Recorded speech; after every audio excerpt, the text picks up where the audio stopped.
and estimates of their volume. They say how much revenue they get. They say how many yen per square or yen per dollar that they're basing it on, and with an estimate of market share and market size, you can back into that number, and that's what I've done. And to my understanding, I'm trying to pull up.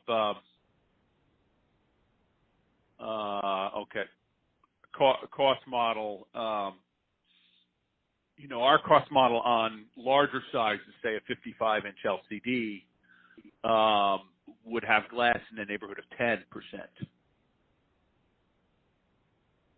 Now that's 10% of the full LCD, including module.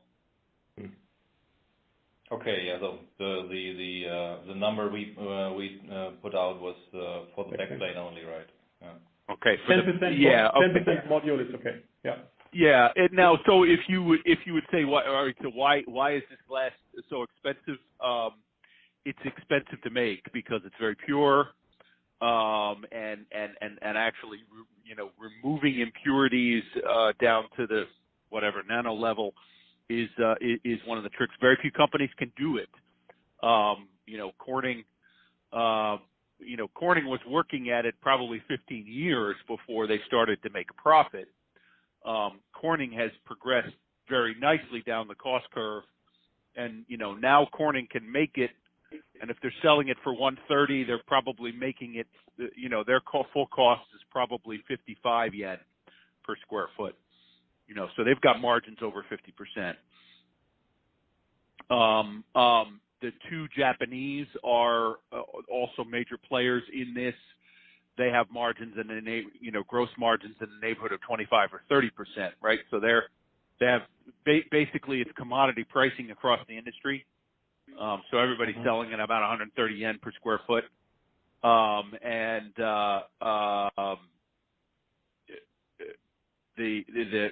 the Japanese have higher costs. Within Corning, we used to use a learning curve model on the Japanese, and that seemed to fit. That gave an estimate of their cost that was quite consistent with their financial reports. Okay. Since leaving Corning, I follow all of those glass companies very closely in terms of their financials, and that sort of seems to bear out. So why is it? It's got to be very pure. It's also got to be very, very, very flat. Okay, the surface properties are incredibly important. Let's sort of work through a comparison that said, imagine a Gen 10 sheet as a body of water, and the Gen 10 would be the size of the Pacific Ocean, and the amount allowable wave on the Pacific Ocean was only 10 centimeters.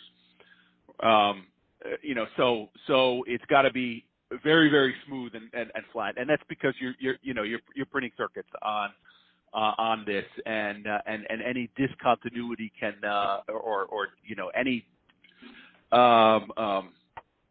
minor deviation from pure flat is likely to cause yield problems. Okay. I'm not sure if that answers your question. I could spend hours talking about different aspects of glass, but I'm not sure that's where you want to go. So but if you want to dig a little more, I'm happy to. Yeah, thanks for this.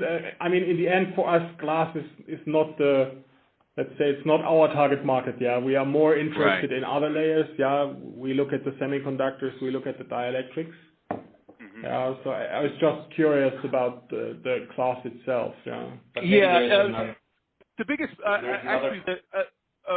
so another comment on the cost is the biggest part of the glass cost is capital expense. And the chemistry of the glass that's used in displays is it's a borosilicate glass, requires a relatively, it requires a very high processing temperature.